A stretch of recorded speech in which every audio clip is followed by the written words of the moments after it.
I got a bee on my foot. We'll cut that out. He's on the. Oh my gosh.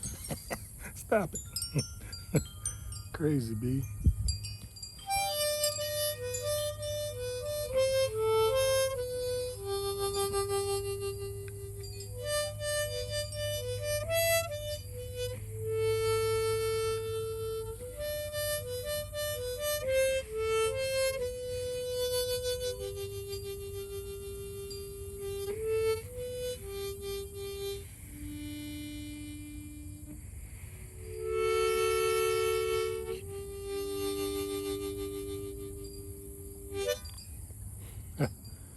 That's a Hohner blues harp. See if you can see that there. 10-hole, what do they call them, diatonic harmonicas.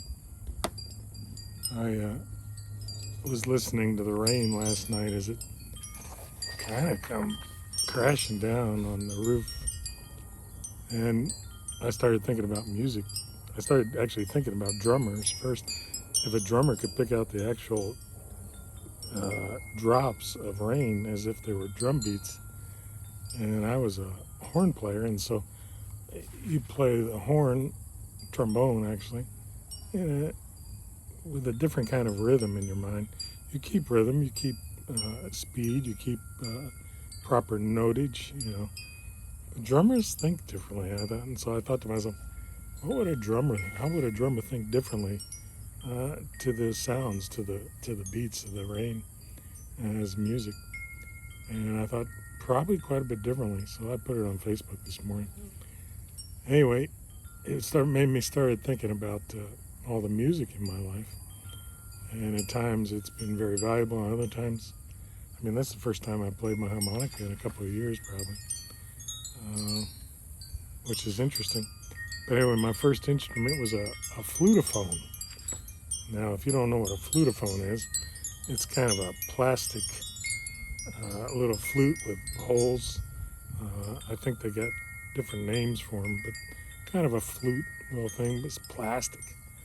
And it was the first instrument, and it was cheap enough to get you, I guess, started in instrumental music. And I can see the face of my music teacher. I don't think I liked him, and I'm pretty sure he didn't like me. But somehow he got me transferred over from flutophone, which I guess is a starter instrument, to trombone. And it just dawned on me last night that my father, probably his favorite instrument that he would listen to, Tommy Dorsey, the Glenn Miller Band. You've probably never heard of these, but these were old orchestras from, I don't know if they were in the 30s, but 30s, 40s, maybe 50s. What's that guy on TV from Nebraska? He had this variety show. I'll think of it in a little bit. But anyway, they were the kind of musicians and groups that would end up playing on the Ed Sullivan Show. See, I told you I'd think of it. Anyway, this is probably stuff that most young people never heard of today. Maybe I'm just stuck in the mud, old-fashioned. So I started playing the trombone, and I would lug that thing around, and this you can carry in your pocket.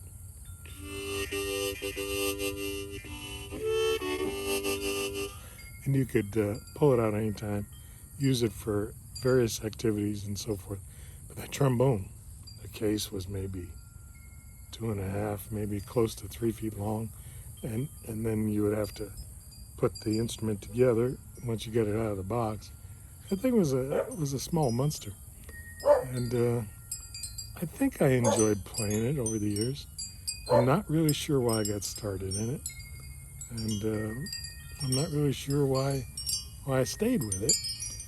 But I did through grammar school, high school, was in the band and everything. First trombone player, and I was okay. I wasn't super good or great or anything. About the time I was graduating high school, I went down to Fort Monmouth, New Jersey, a little bit south of where I was, maybe an hour and a half, 2 hours south. I don't really know exactly where. I don't even remember how I got there. But I tried out for the Army band. And so they start you off with scales. Do do do do do do do do do. Do do do do do do do do do. And most people can play an eighth note scale, maybe even a 16th note scale. Do do do do do do do do do. But by the time we get to the 32nd note scales, do do do do do do do do, I think he'd had enough. The band teacher was marvelous. The orchestra leader, I guess you'd call him, and I don't know if he was a trombone player or not, but a lot of those orchestra leaders can play many instruments. And so by the 32nd, probably at the end of the 16th note scales, he was ready to let me go back home. And that was sort of there was no auditioning after that, no trying out. I was done. And that was sort of the end of my trombone career. I've carried the case around for decades after that. This is probably, well into my fourth decade, maybe fifth decade pretty soon, of carrying that thing around. And it serves no useful purpose. I just don't have the heart to throw it away. I tried maybe once or twice. I'm not even sure it's still upstairs. But I kept it for a long time. And so I guess you could say the music died on that thing. What was that song? The day the music died. Anyway, was that Bye Bye, Miss American Pie? So I quit with that. And somewhere when I was in scouting, I started picking up a harmonica. I don't remember why, but I know I would take it camping trips and scouting trips and stuff.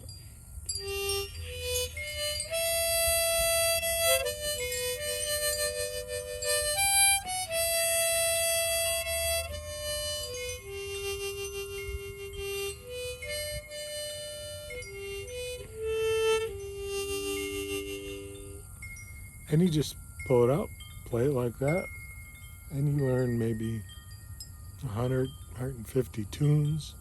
And then when I got in the church, I started learning hymns, and you started learning other songs that you would sing in church.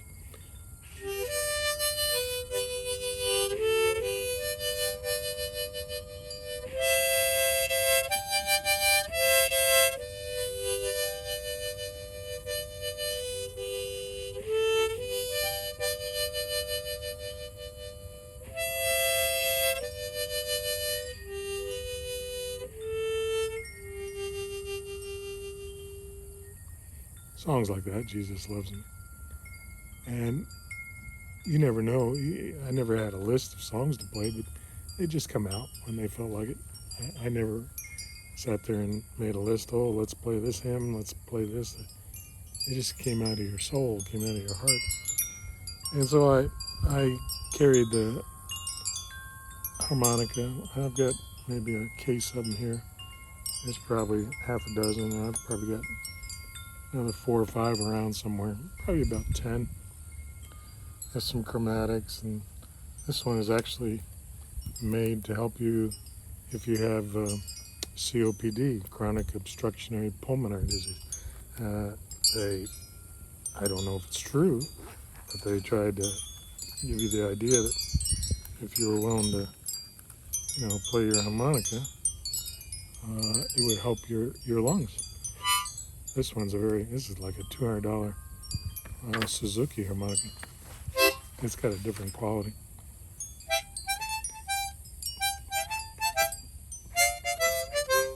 Yeah. Anyway, that's just the case. I don't think I ever bought a harmonica from those guys. But it's kind of therapy. And there's another therapy that comes from music. And I started learning about that when I became a chaplain. I didn't even play for 30 years. I had all these harmonicas, and I didn't use them hardly at church at all. Once in a blue moon, I would join the band and play a little bit with them. But the thing about harmonica is you got to have the right key. So that's why harmonica players carry this key of G, this one here. That's why harmonica players will carry 10, 15, 20 harmonicas at a time, so they can get in sync with the key that the band is playing, and for these diatonic harmonicas. But anyway, I learned that music when I was a chaplain was magical, especially for Alzheimer's. There's over a couple hundred kinds of dementia, I think, and for the dementia patients, it was another language, and it was as if it was uh, a medicine that would go straight into parts of the brain that other types of care would not know how to reach or bypass even. So I started playing music. One day I was in one of the 6-bed nursing homes down around 70th and Pioneers, I think. I think it's called the Monarch.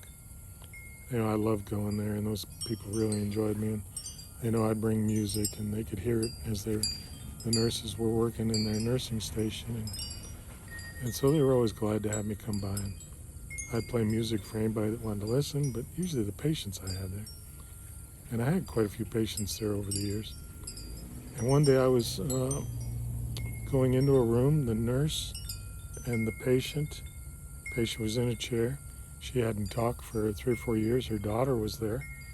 And her daughter said to me, as we started talking about if I could play some music for her, she said, well, she doesn't talk and she doesn't say anything. And so I bypassed that little concern of hers, and I said, well, we like to have them hear it, and they hear things that maybe we're not aware of.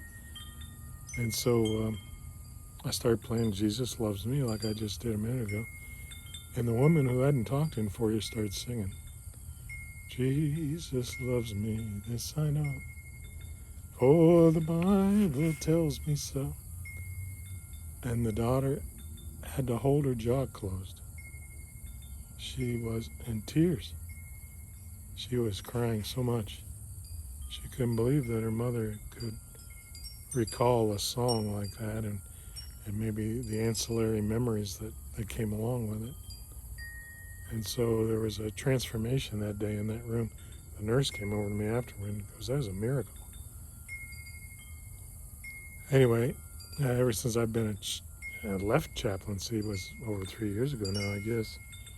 I played some guitar and maybe a plucky mandolin at times, but this instrument is the one that caught on, but I haven't even played it till today for a couple of years now. So the magic came out of these harps, music that soothed the dying, not so much to die for the music, but to live for.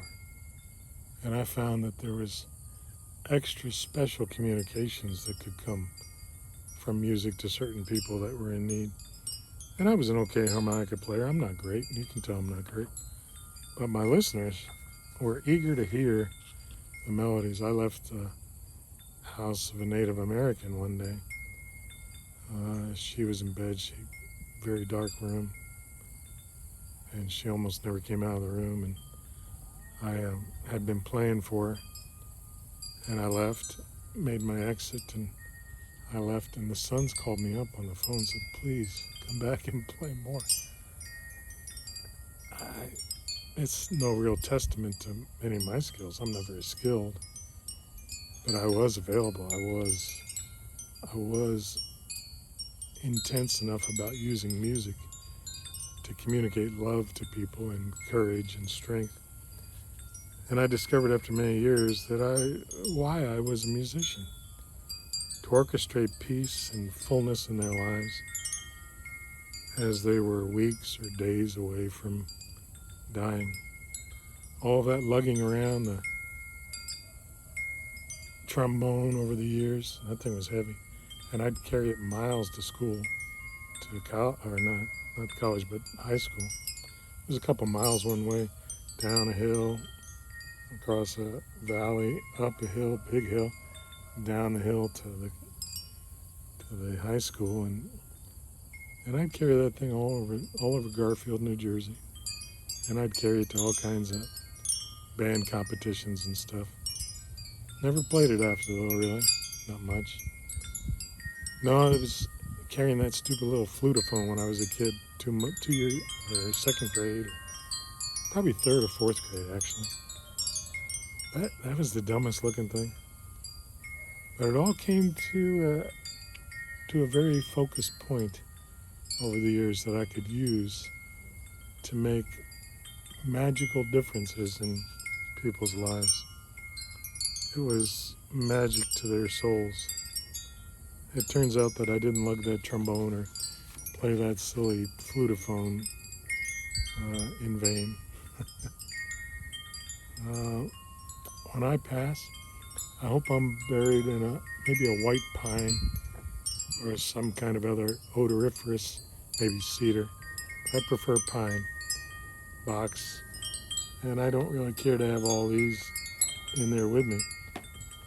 But I want maybe this one in one of my pockets. I've got some pants with 5 or 6 pockets and some of them on the side. When I was out serving people, I'd slip my phone in one of the pockets and my harmonica in a case in one of the other pockets. If you're taking care of someone, or if you're loving on someone, or you know someone who's being cared for and you want to do something extra good for them, bring a CD along. Bring some music along. Put it on your iPhone. And some music that you know appealed to them at one point.